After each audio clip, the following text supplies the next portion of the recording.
My name is Amber. I have ulcerative colitis, and this is my story.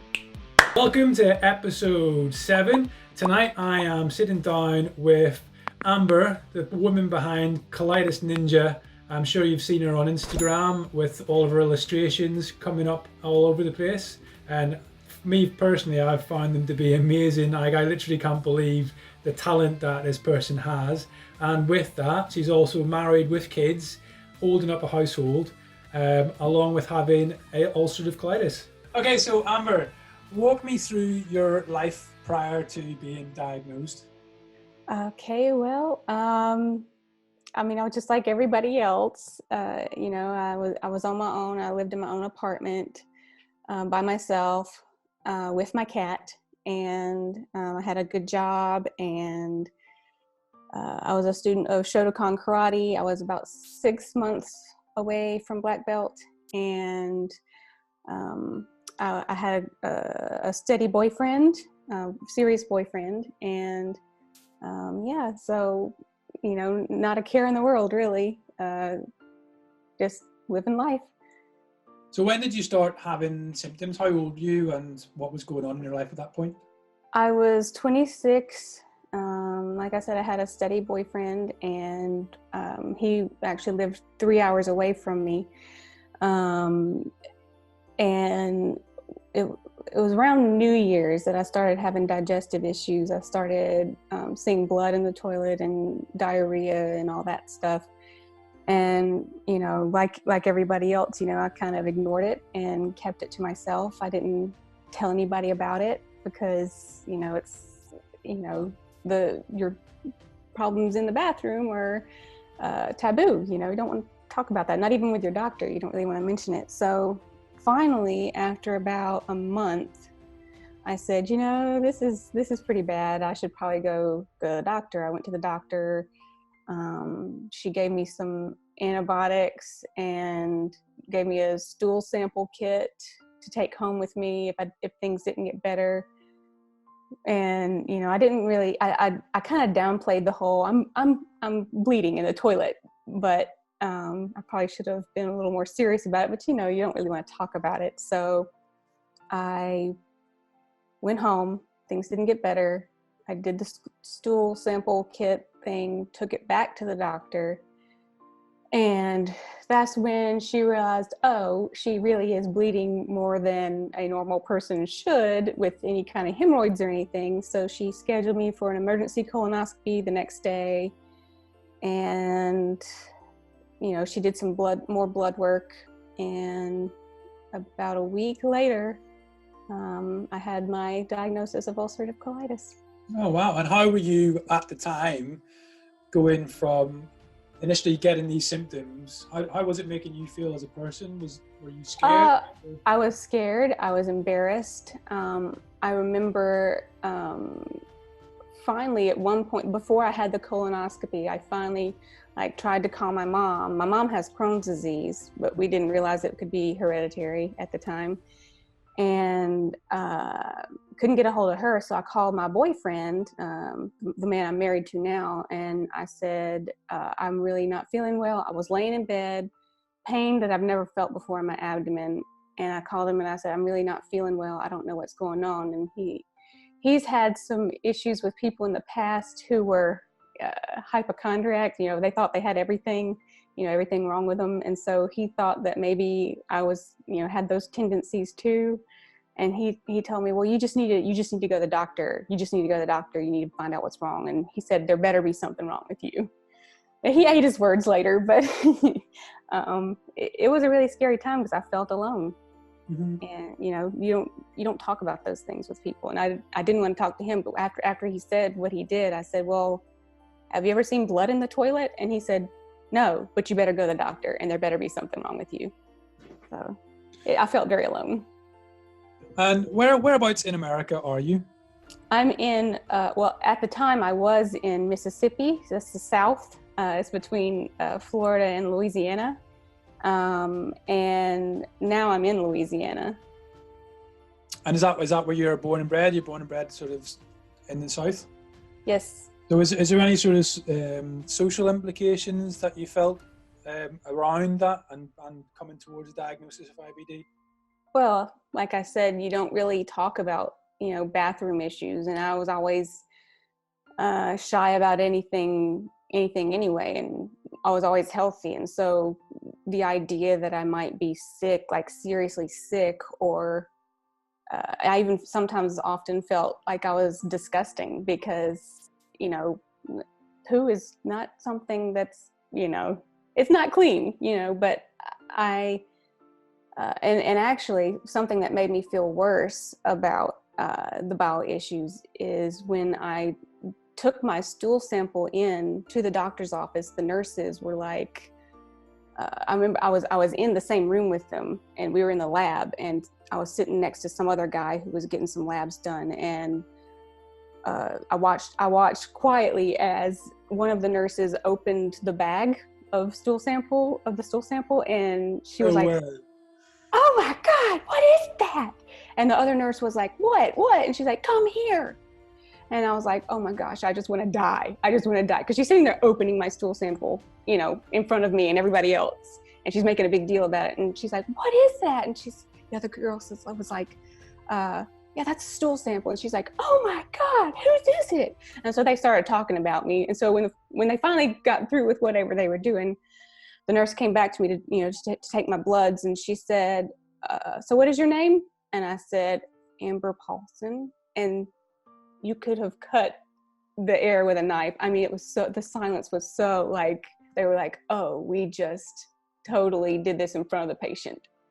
And some other guy sitting next to me too. So it was They apologize? No, nope. Yeah. But I wanted to crawl under the seat and never ever come out again. Cause it was really like, I mean, okay, yes, I know that I'm having issues, but that just made me feel 10 times worse because I don't know what's going on. I'm scared out of my mind. And now the nurses are treating me as though I'm something horrific, Yeah. It's not good. It's amazing that your boyfriend, now husband at the time, has a lot of people, he's obviously got very good strength of character. Mm-hmm. So a lot of people, well, I guess it really tests a relationship. There's certain things I think in life, and a chronic disease being one of them, that I think really put a relationship to the test, and it's really heartwarming to know that you were in that relationship and it was a success. Yeah. I've actually dated guys who didn't stick around because I would get like a sinus infection or there was one guy who kind of broke up with me because I was a high what is it? Low blood sugar. And so I would get sick easily. And, if I didn't eat at specific times. And so, there were several that just couldn't handle it. But Dave, he was different. And I was sure that he was going to break up with me because I got sick, but he stuck around. So post-diagnosis, did things improve immediately, or was there a period of management with medications and things like that? Well, my first flare, it was difficult to get. The medicine, they gave me prednisone, they gave me valsalazide, and also Imuran, and I got a little better, but the blood just wouldn't stop. So I ended up going, actually my boyfriend at the time, his parents called around and found another doctor who was, whose specialty was inflammatory bowel disease. And he took me in and found out that I had C. diff, probably because I was on antibiotics previous to my diagnosis, and got some medicines for that, and finally got into remission because of that doctor. And so from February to about June is when I was kind of battling that first flare, and I was able to get off the steroids. In June, I actually quit my job and moved to Louisiana that was a big risk too. So there's a lot of life changes going on in 2011. But yeah, so I moved closer to my boyfriend. I got an apartment out there, out here. And yeah, so. For the guys watching or listening, what is C. diff? It's a Clostridium difficile. It's a bacteria that is like a super bacteria, I guess, that manifests itself in the gut. And it causes very similar symptoms to ulcerative colitis. Though I do have ulcerative colitis. People with ulcerative colitis or maybe even Crohn's disease are more prone to getting Clostridium difficile, and it's really hard to get rid of, and it can be deadly if you're not careful. So, how has life changed for you since getting diagnosed with ulcerative colitis? Oh my gosh, in so many ways. I guess, I mean, it's obviously changed how I eat. You have to change how you eat because you have to be careful about things that'll just tear your gut up. I guess I know that I've grown a lot spiritually and as a person since being diagnosed, and I really feel like it's taught me to have more compassion on people in general. You know, people struggle with things, and there's all kinds of things that people struggle with, and you never know what someone's dealing with, you know, because, you know, IBD is a silent disease. You know, you don't talk about it. And so I feel like I have a lot more compassion than I used to. You know, I was young and stupid, I guess, before diagnosis, and it really opened my eyes to the suffering in this world. So you've mentioned there that you feel that the disease taught you to become more compassionate. What else do you feel that having IBD has taught you? Well, I mean, it's taught me to stand up for myself and for other people, because you really do have to fight for a lot of things when you're dealing with your health. You have to fight pharmaceutical companies. You have to sometimes fight doctors. You have to sometimes even fight people who don't understand what you're going through. You know, they'll look at you and say, "Oh, well, it's just, you know, tummy problems." No, it's not. And I've learned, you know, that I've learned that IBD is a lot more serious. You know, my mom had Crohn's, but hers was never on the serious side. I never saw her. She had one surgery before I was born, and they took out 15 inches of her colon. I think it was 15. It might have been 12. And, you know, she was sick for a while, and she has had flares during my lifetime, but nothing that put her in the hospital, nothing that she's ever been medicated for. She's not on medication for hers. And I didn't know this until much later, that my aunt has been in and out of the hospital as well with Crohn's disease. So, I mean, I learned a lot about chronic illness and what people go through, what it does to people. I think it's amazing whenever you actually do get a diagnosis of IBD, how it's like you never know about it. It's something like before I was diagnosed personally, like I never heard of IBD, let alone ulcerative colitis or Crohn's. And as well, the circles that I moved in, people didn't really know about it. And then all of a sudden, from me getting my diagnosis, I started meeting, like, it's like people just came out of the woodwork, and I was like, wow, I didn't even realize. It's quite a scary experience, because again, on that initial, you have this and there's no cure. You do feel very alone, and like we're saying, before you get it, before you're diagnosed with it, you've probably never heard of it before, and that makes it even more isolating. But actually, since my diagnosis, I've met so many people like yourself who have got Crohn's, colitis, or another variation of IBD, and are all trying to help bring awareness about it to the wider public. And actually a lot of my friends as well, that haven't got IBD all of a sudden are like, oh, so and so down the road's got it, and it's like there's not really a day goes by where someone's not sending me a text going, this guy's got, and I'm like, going, it's, and I think on a positive note for that, what I would like to mean is we're not alone, you know. So if you are just getting diagnosed, you aren't alone. There are thousands of people out there who have got IBD and would be more than happy to support you through the process.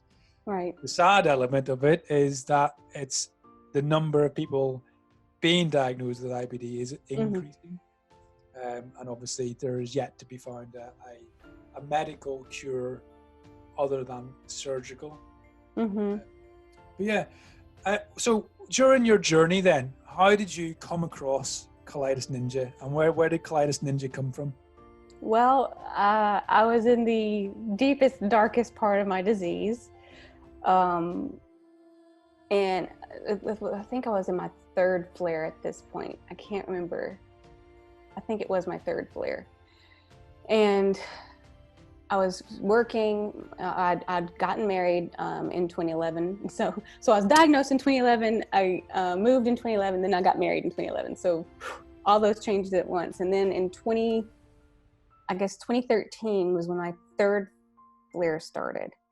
And then I just kept getting worse. I was, fairly newlywed. I had a new job, and a job that required me to drive to and from work every day, like an hour, both ways. So like an hour there and an hour back. So 2 hours a day. I was in the car, and I was, sick, but I still had to go to work because I still had to pay for medicines. And, my husband was also working. So a lot of times I was able to commute with him, but working with IBD is really hard. So one day, when I was just feeling particularly horrible, I looked at my husband. We were driving to work, and I looked at him and I said, I think I want to blog about this. And he said, oh, okay. And I said, yeah, I think I'm going to start a blog. So that night I got out my sketch pad and a pen, and or a pencil, and I started drawing out a little ninja, and she kind of just manifested, my disease kind of manifested itself in her. And I got online, and I'd never been on Twitter before, but I got on Twitter and I started blogging and just talking about my disease. And I started slowly connecting with other people, and there was something so freeing for me to hear other people say, hey, I'm dealing with that too. The exact same things that I'm going through, these are the other people are dealing with. These exact same fears, these exact same medications, And so it made me feel less alone.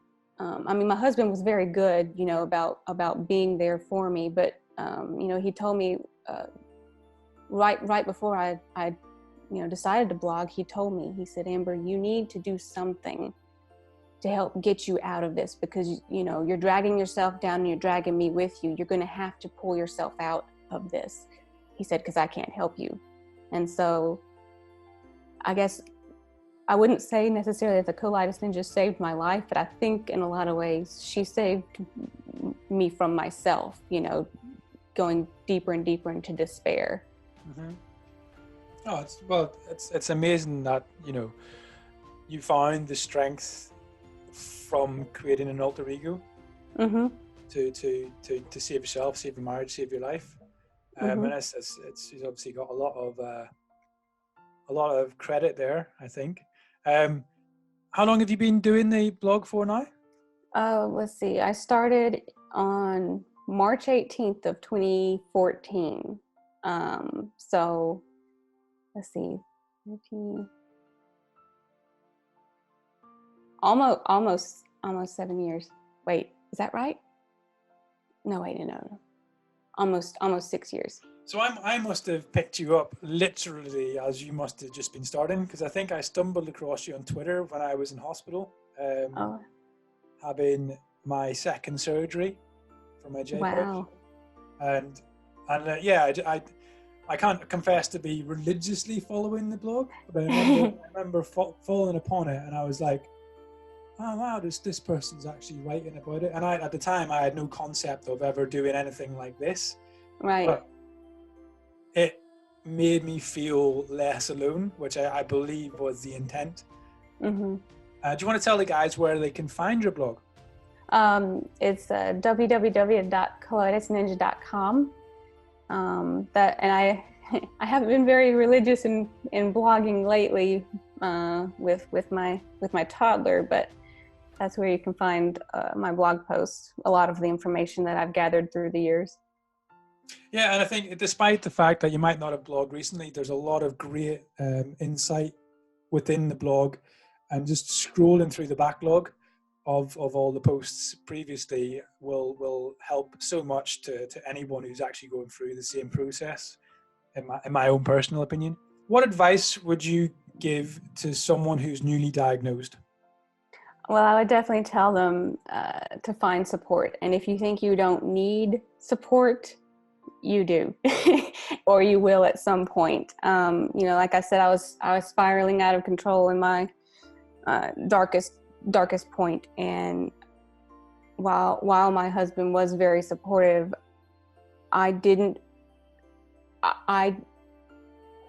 support was what helped pick me up out of that. Connecting with others helped me a lot. And what is your inspiration? What inspires you to push through the difficult days when you're maybe having a flare, or you're just suffering from a bit of fatigue? What gets you through? Well, definitely, there's two things that I can definitely point to: my faith and fellow IBD ninjas.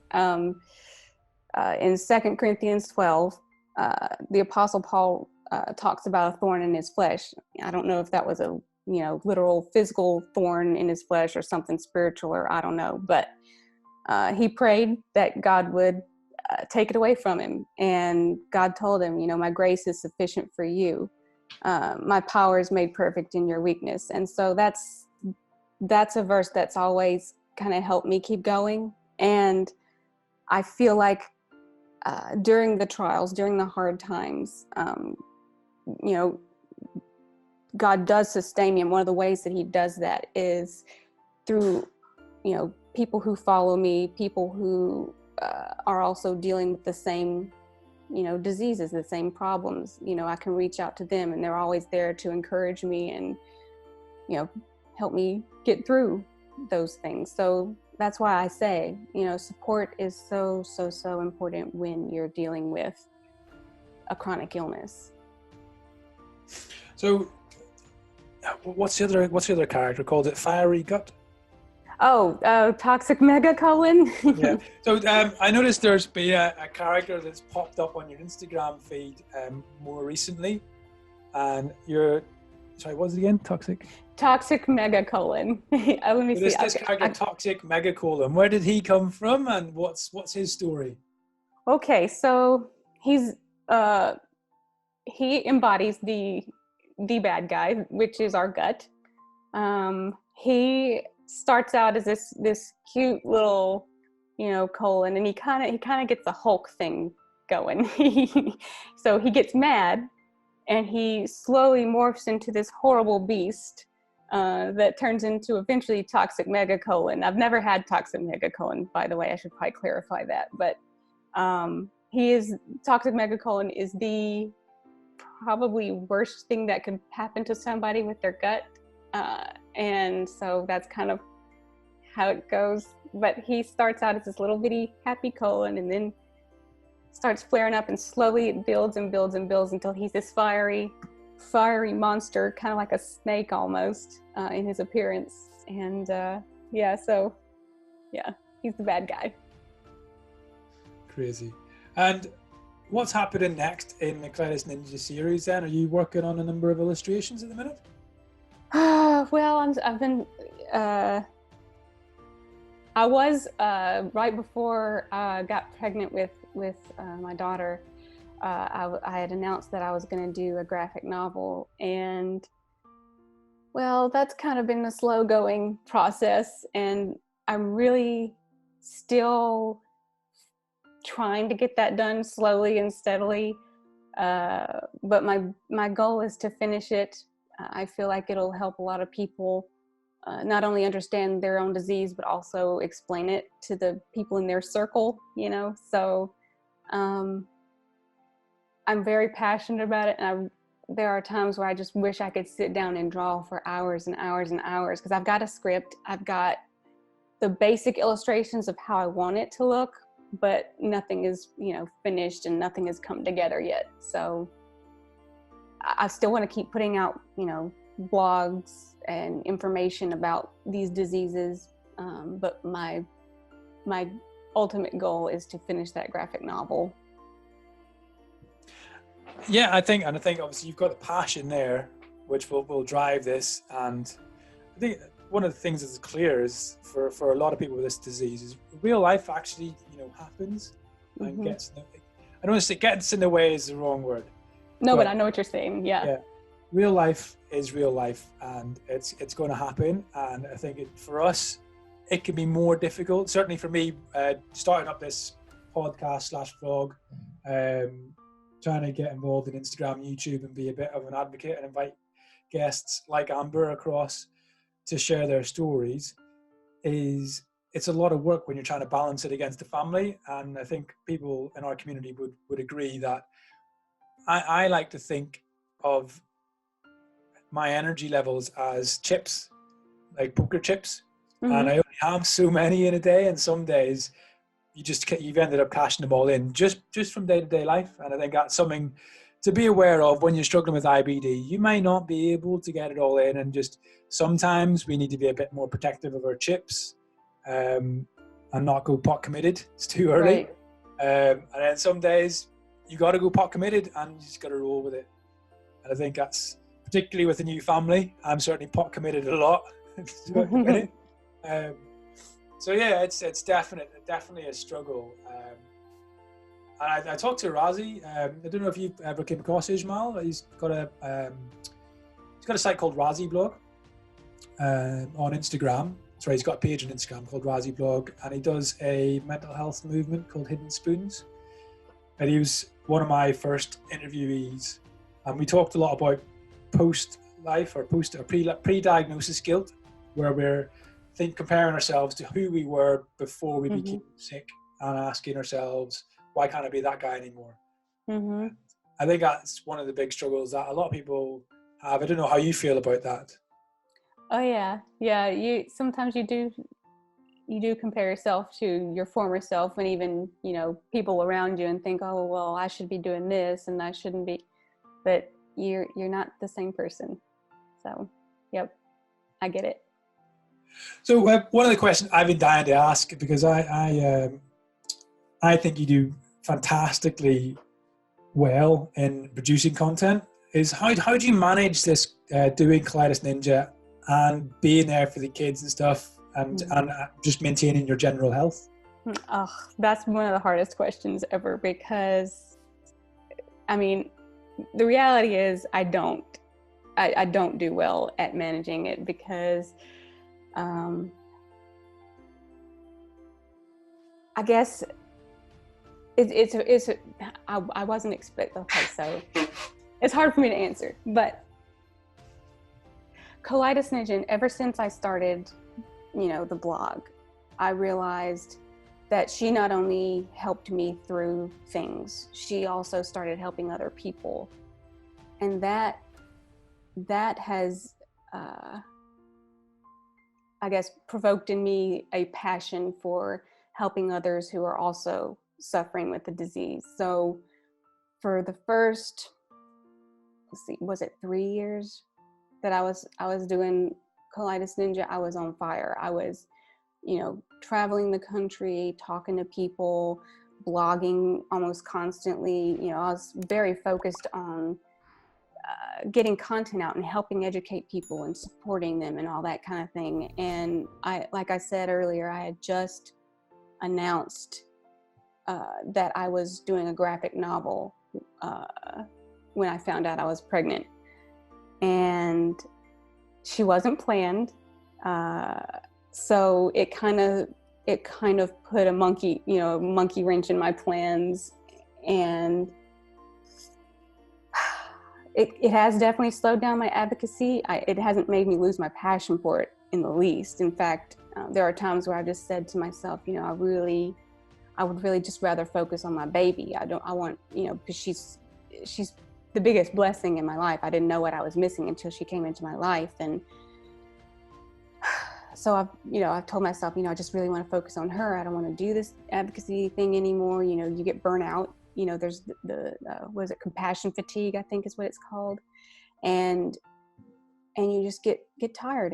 But every time I consider even the possibility of pulling back and, going my own way, something else always drags me back in, whether it's an email or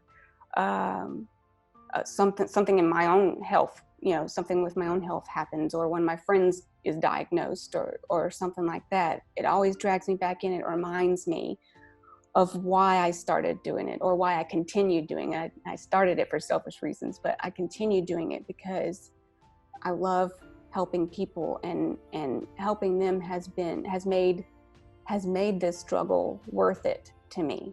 So I'm not doing as much as I want to do, but I do what I can, and that's what I have to tell myself. You do what you can, and it will be used to help people. You will keep helping people, even if you're just typing a tweet or saying, hey, it's going to be all right. You're still going, and you can still do it. It's just it may not be what you want it to be, but I think, like you said earlier, we try to be who we used to be, and we're not, and we have to just keep trying, even though life pulls us in so many different directions, if that makes sense. Yeah, totally. So with that in mind, what would your advice be what would your top tips, for example, be on how to manage your disease?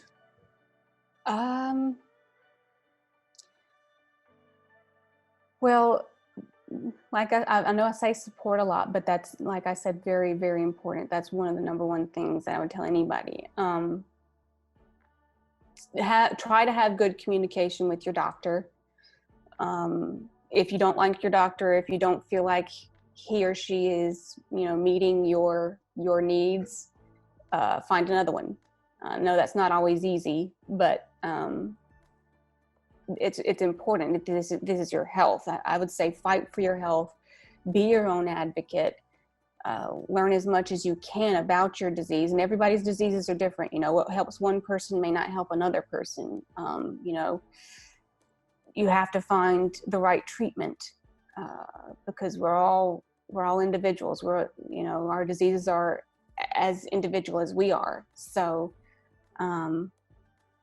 definitely fight for your own health, and keep learning about your disease. The more you learn, the more you'll understand how to cope and manage it. I think that's really positive point to make, that if we don't have time. I think that's one of the biggest things that having IBDs taught me personally, is that we just don't have time for nonsense. Mm-hmm. So making sure that the people in your life add value to it, right, and that way you will get the support you need. I think I'm very, very fortunate with the family and friends that I do have. mm-hmm. That they just kind of get it, Mm-hmm. in terms of where I am with IBD, and they are amazingly supportive. So I don't really have anything when it comes to people not understanding, and that's a blessing for me. But right. I just don't have time for anyone that is not understanding of it, and I feel like people sometimes spend a lot of time trying to make something work with people that maybe aren't willing. Mm-hmm. And my advice for that is just, there are hundreds and thousands of people out there that will give you a chance, and just make sure you got the right people in your life. And the same goes for right. medical care. For us over in the UK, it's slightly different. I think it might be slightly more difficult to change your healthcare professional because we have an NHS system, so it's all government funded. But if you aren't happy with what your doctor is saying or how your doctor is treating, you can ask for a second opinion. And certainly in America and anywhere else in the world where you're enjoying this, definitely, if you're not happy with the medical care that you're getting, seek to change it. Don't wait. Yeah, I mean, this could be your life, even in some instances. Totally, yeah. It can literally mean your life. Right. I've lost track of myself now. I was thinking, I had something on the tip of my tongue and then I just went off on a random rant. Yes. So, Amber, where are you in your journey personally with IBD? You've mentioned you've had a number of flares. Have you had to have any surgery, or have you managed to manage it with medication? Yeah. So in the beginning, I was trying to manage it with the medicines that my doctor gave me, and at one point, I even tried diet changes. I really tried hard with the diet changes. Because that's one thing that, the outsiders will tell you, just change your diet. It's not that easy. I've tried it. Many people have tried it. And it does work for some people. It worked for my mom. But in 2014, I'd finally had enough of feeling like a lab rat, trying these different medicines and nothing working. So I had my colon removed, and now I'm living with a JPouch. And my JPouch is often ornery, but I'm glad I did it. It has given me my life back, I feel like, in a lot of ways. And what was going on at the time where you decided that this is enough? I'm assuming it was elective surgery as opposed to emergency surgery? No, it wasn't emergency surgery, thankfully. I was actually, when I was first diagnosed, a doctor recommended that I have my colon removed and have a JPouch constructed. And I'm just, at the time I didn't know much about it, and I didn't want to do that. I'm young, I'm not married. I don't want to do anything, I don't want a scar on my belly, and so I did go for the medicines, and it was my third flare up. I'm almost positive it was my third flare up when it was a year-long flare. Started in 2013. They gave me Humira. That didn't work. They gave me Symphony. That didn't work. Those are biologics. And I was on prednisone.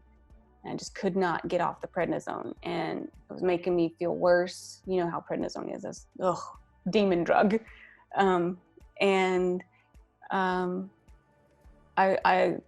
I'd been to the emergency room several times. I got, at one point, I was hospitalized for severe dehydration.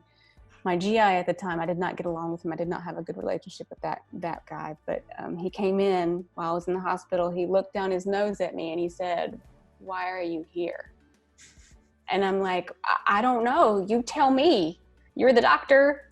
And that kind of, almost severed our relationship at that point. And so I got out of the hospital, started Symphony. I think that was when I started Symphony, and went into another flare-up, or went to the hospital again because it was the same flare-up.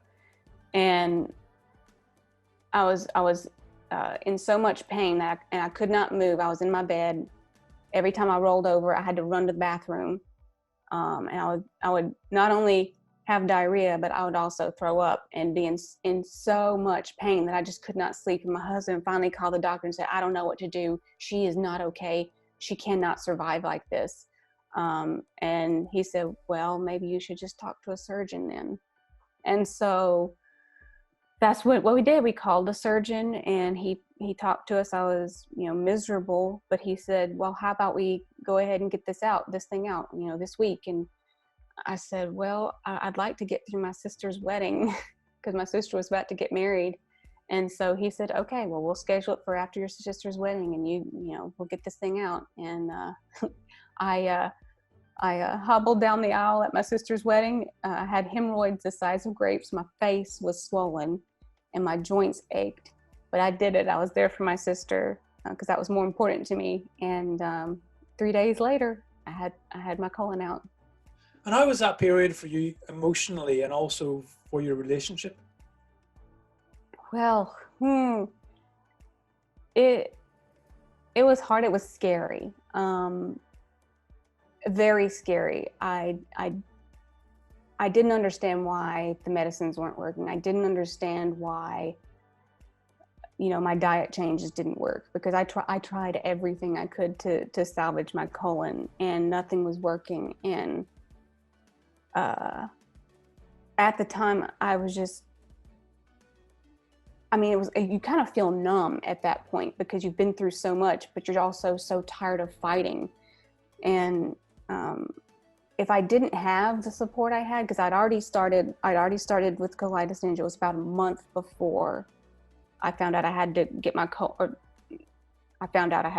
out. He told me there was nothing else he could do for me. So a month before that, I had started Colitis Ninja. And if I hadn't had those people in my life, if I hadn't had the support of my husband, of my family, I probably would have been a very, very bitter person. But I found the strength, and I actually drew closer to God. And I feel like if I had not had those factors in my life, today I would be a bitter, angry person. So like I said, that's why I say support is so important. And was your family always religious? Did that something you grew up with, or is that something you found through the process of having the disease? Yeah, well, I grew up in the church. I did, but I personally chose Christianity when I was 8 years old when I kind of made the decision. But it's been a slow. My spiritual life has kind of been a slow process, and I think that's the way it is with a lot of people.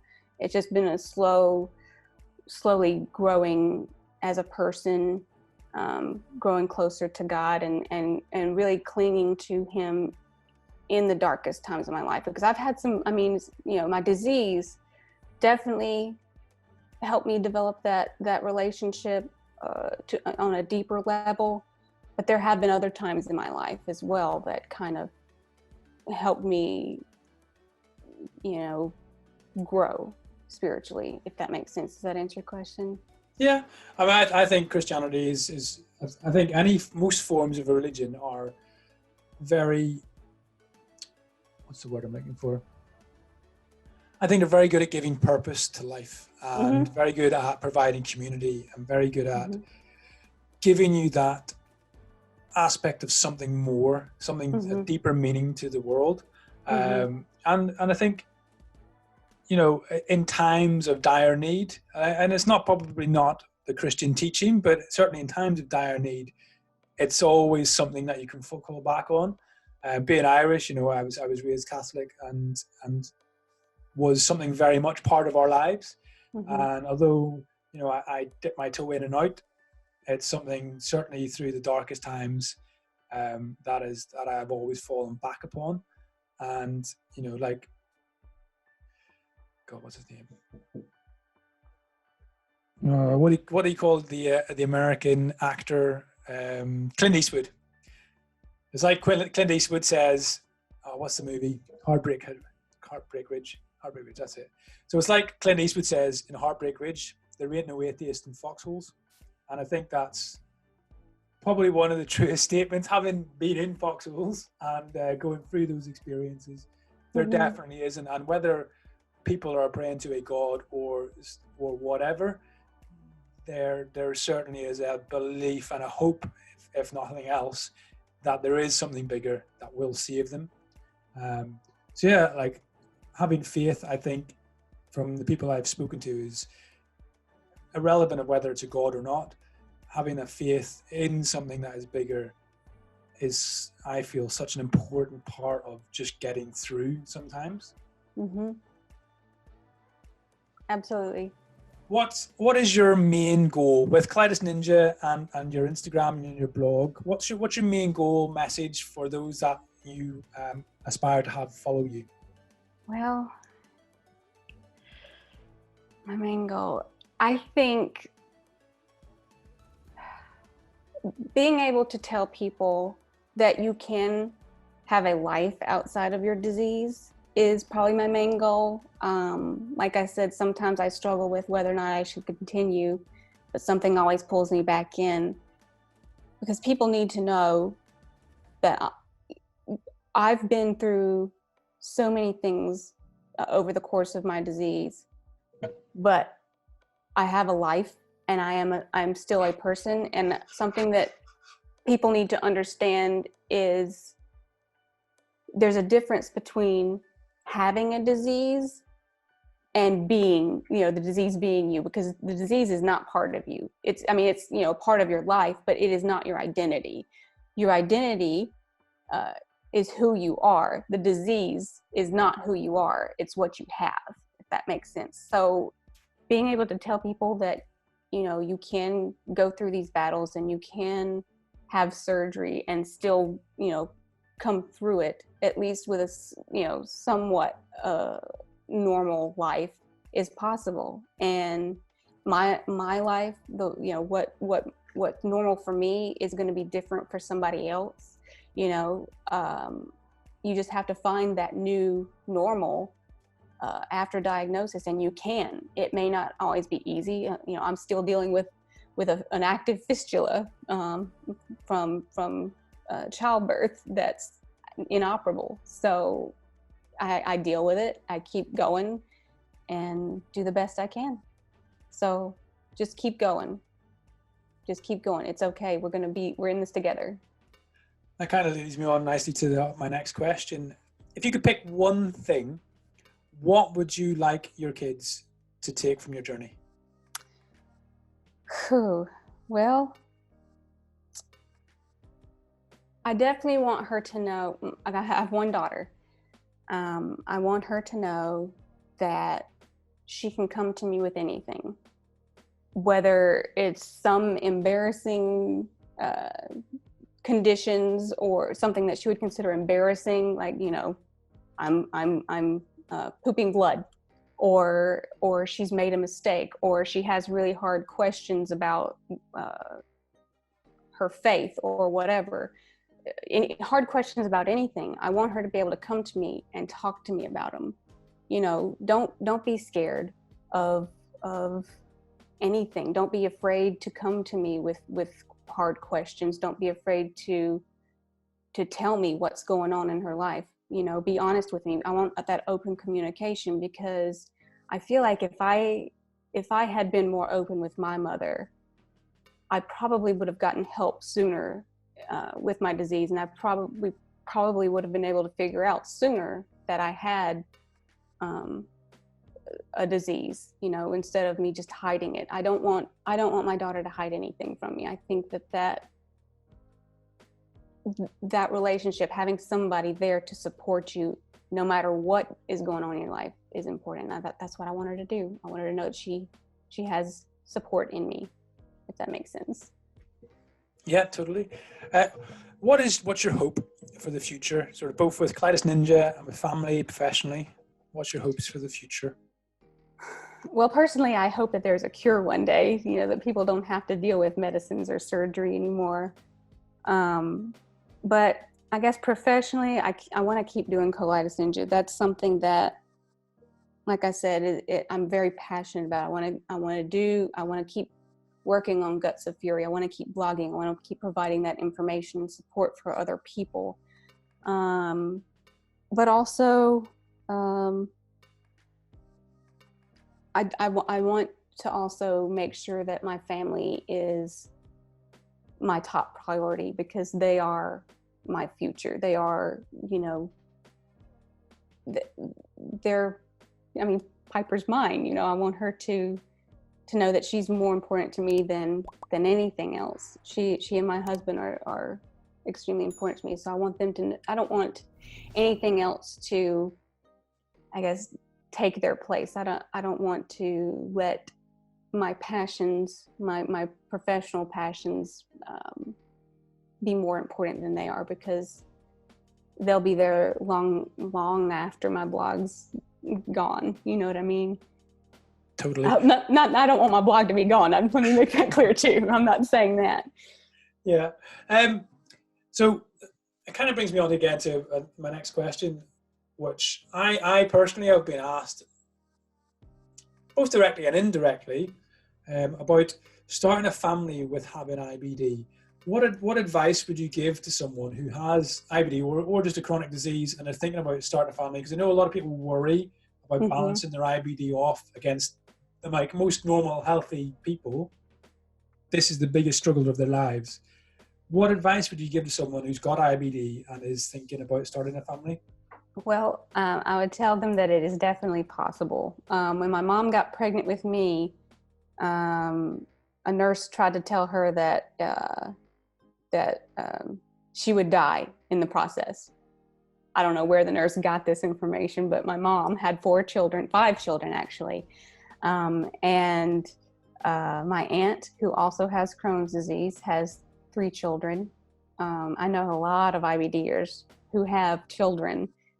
And I had mine. So, like I said, she wasn't planned. I never thought I wanted children, but they are, in my opinion, the greatest blessing ever. And I would say, if that's what you really want, go for it. Don't be afraid. If you feel like you can't find some healthcare professional to support you in that, keep looking, because they're out there. And fight for the kind of childbirth that you want. That's something I always wanted to have, a natural childbirth. And so I actually went with a midwife, and I was extremely happy with that and would do it all over again. And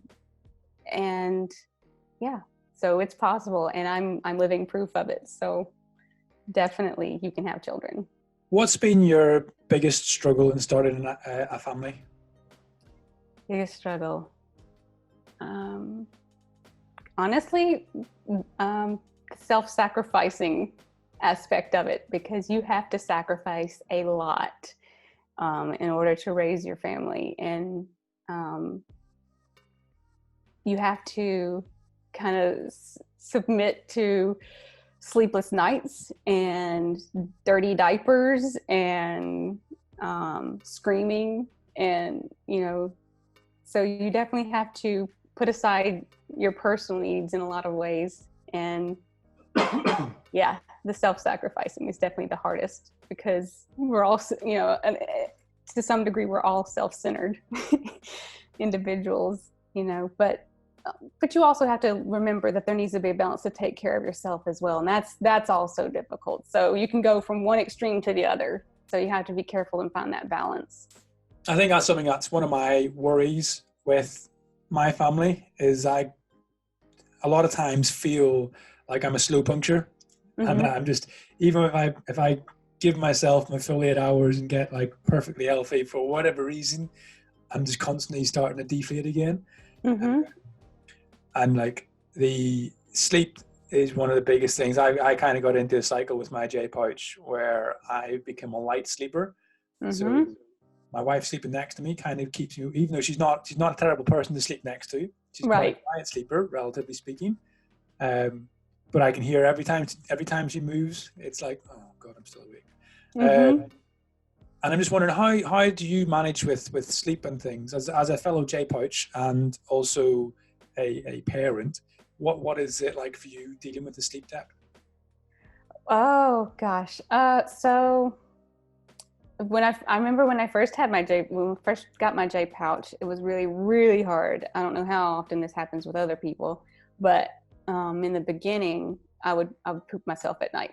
And so I'd have to wake up my husband and stuff. So I ended up finally getting adult diapers for the first few weeks. And finally that stopped. I mean, every now and then I still have that problem because of the fistula, but I try to get as much sleep as I can, but at the same time, it's hard because, your me time when you're a parent is at night when you need to be sleeping. And so you struggle with that a lot. I do wake up a lot at night. if I've eaten too many vegetables. And so that's annoying, having to get up and go to the bathroom. It's hard. Sleep is hard, and it's so important. And I try to take a nap in the day if I can, but that's not always possible either. So, yeah. So it's a struggle between my JPouch and having a daughter and wanting my alone time, and also, the normal daily chores and work that I have to do every day. So. Have you got any tips diet-wise? Have you got any tips for food and things? Because that's something that I know people with ostomies and JPouches really struggle. Me personally, it's always a battle trying to get the right quantities of fruits and vegetables in, because certain ways it's prepared kind of have a different effect to certain other ways it's prepared. Yeah, so I think for me, cooked vegetables, as long as they're eaten in a reasonable quantity, are not too bad, but I do indulge myself on salad. I think the key is chewing your food really well, making sure that you don't have any big chunks. I'm terrible at chewing food. I know, me too. Me too. I just have to have a racing spoon and get it in. Right. I mean, and that's for, I used to be better at it, but now I'm a mom, so I like to scarf down my food because she'll eat it if I don't. Yeah, so it's chewing your food really well is important. Someone told me one day, Amber Tresca from About IBD, I'm sure y'all have seen her too. One day we were at an event together, and she was eating carrots and celery, and I said, "You can eat that?" And she said, "I used to not be able to." And then she said, "I do have to watch myself sometimes, but you may be able to eat them again one day." And so every now and then I'll take a nibble on some vegetables that I know that are not very safe, but and I usually pay for it later. But I guess it's whatever you're willing to put up with. If you're willing to put up with the pain for the next few days, then go for it. But be careful. Yeah, I definitely get like that sometimes. Sometimes it's just worth it. Just want to let the guys know. So for anyone that's watching or listening, could you just let the guys know where they can find you? What sort of social media platforms or stuff that they can log into and follow and subscribe? I'm on Instagram at Colitis Ninja, Twitter at Colitis Ninja, and I'm on Facebook as well, Colitis Ninja. Really, I try to be on all of them as much as I can. I think Instagram and Facebook are probably the best places to find me lately. And you can also email me at colitisninja@gmail.com, and my website too, colitisninja.com. So we've come to the part of the show where I've robbed it from Lewis Howes, called The Three Truths. So it's your last day, many years from now, on Earth, and all the work you've ever created is somehow lost. So Colitis Ninja, the blog, everything's gone. What three truths would you want to leave that you'd be remembered for? So 3 truths or 3 lessons that you would like the world to learn from you.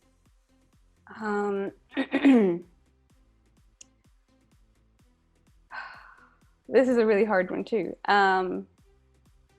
I would say ask hard questions.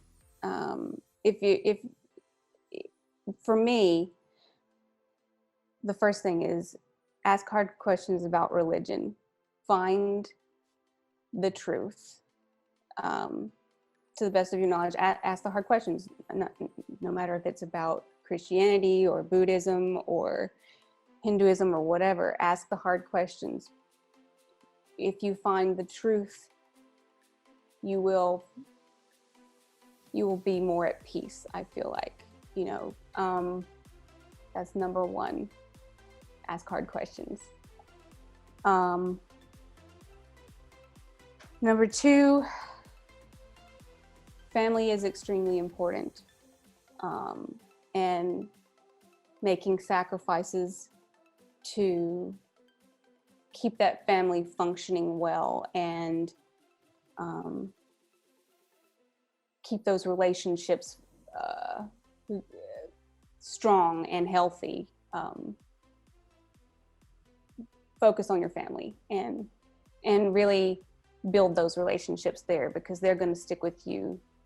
They should be the ones that are going to stick with you through thick and thin of things.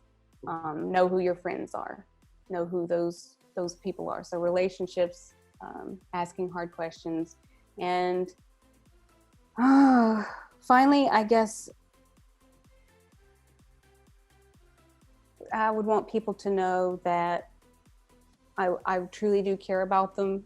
I may not always show it, but I do care about helping people through their darkest moments. And I do want them to know that there is hope. There's always, always hope. So I'm all over the place. I know I am, but I guess if I'm going to whittle it all down, ask the hard questions to find the truth, the absolute truth.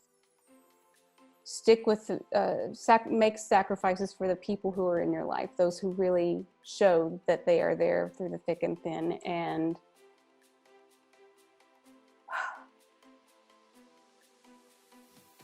I'm sorry, I lost my thought there. I'm sorry. Let me try this again. I'm trying to gather my thoughts all in one place.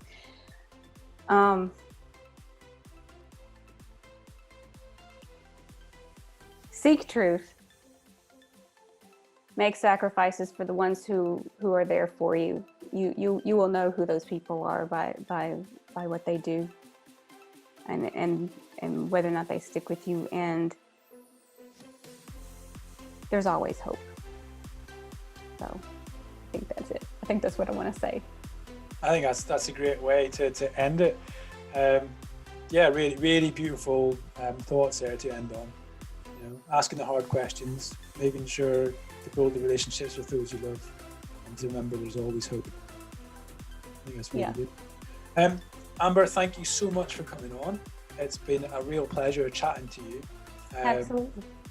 Thank you for having me. Hey guys, thanks so much for watching tonight's episode. Don't forget to leave us a like down below, and why not tell us about your diagnosis story or what having IBD has taught you about yourself. Let's make it a bit of a discussion down there, that way everyone can learn, and we'll see you in the next episode.